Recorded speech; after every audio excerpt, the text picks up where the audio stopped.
Electronics और semiconductor आज हमारी रोज़मर्रा की ज़िंदगी का महत्वपूर्ण हिस्सा बन गए हैं। ये भारत की आर्थिक प्रगति के साथ रणनीतिक और सामरिक सुरक्षा के लिए बेहद महत्वपूर्ण है। यह कहना अतिशयोक्ति नहीं होगा कि आज के समय की औद्योगिक क्रांति का यह एक पैमाना भी बन चुका है। भारत आज लगभग 180 अरब डॉलर मूल्य के इलेक्ट्रॉनिक उत्पादों का उपभोग करता है। इन उत्पादों में से लगभग 90% की आपूर्ति कुछ वैश्विक ब्रांडों द्वारा की जाती है। इन उत्पादों की आपूर्ति में चीनी ब्रांडों की भी हिस्सेदारी लगातार बढ़ती जा रही है।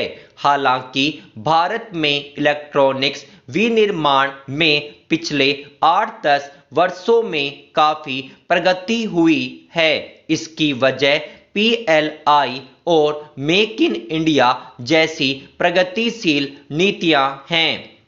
इसके बावजूद भारतीय इलेक्ट्रॉनिक्स उत्पाद और ब्रांड नज़रों से ओझल हो रहे हैं। भारत में इलेक्ट्रॉनिक्स की जितनी मांग है उसमें इनकी हिस्सेदारी लगभग 10% ही है। अब हम बाजार में ज़्यादातर टेलीविस्टा, ओनिडा, BPL, HCL, वीडियोकॉन, माइक्रोमैक्स आदि के बारे में नहीं सुनते। अगर सुनते भी हैं तो नज़रअंदाज कर देते हैं। दूसरी ओर भारत दुनिया में उच्च गुणवत्ता वाले इलेक्ट्रॉनिक्स उपकरणों के लिए सबसे बड़े बाजारों में से एक के रूप में उभरा है। इसका श्रेय प्रति व्यक्ति बढ़ती आय और भारतीयों द्वारा प्रौद्योगिकी को तेजी से अपनाने को दिया जा सकता है।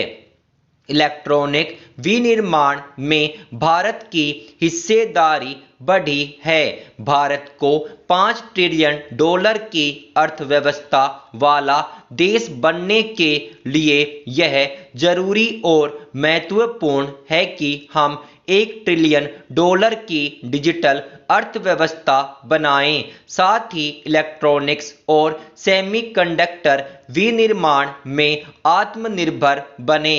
इलेक्ट्रॉनिक्स में आत्मनिर्भरता के लिए यह जरूरी है कि हम भारतीय इलेक्ट्रॉनिक्स उत्पादों और ब्रांड्स पर मजबूती से ध्यान केंद्रित करें।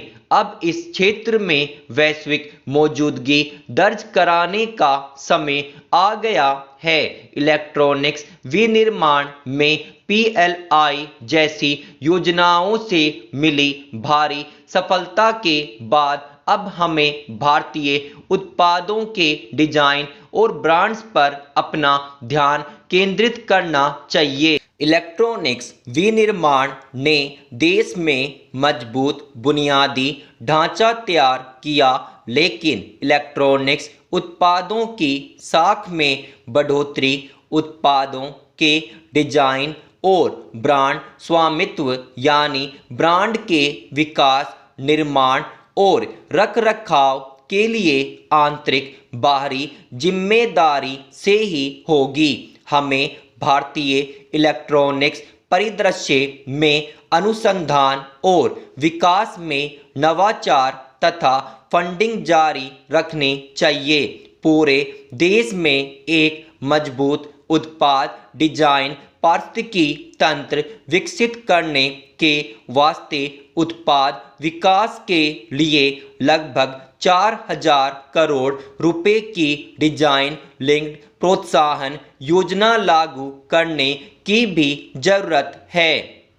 4,000 करोड़ की राशि बड़ी लग सकती है, लेकिन यह परिव्यय इलेक्ट्रॉनिक्स विनिर्माण में प्रदान किए गए प्रोत्साहनों का लगभग केवल 10% है।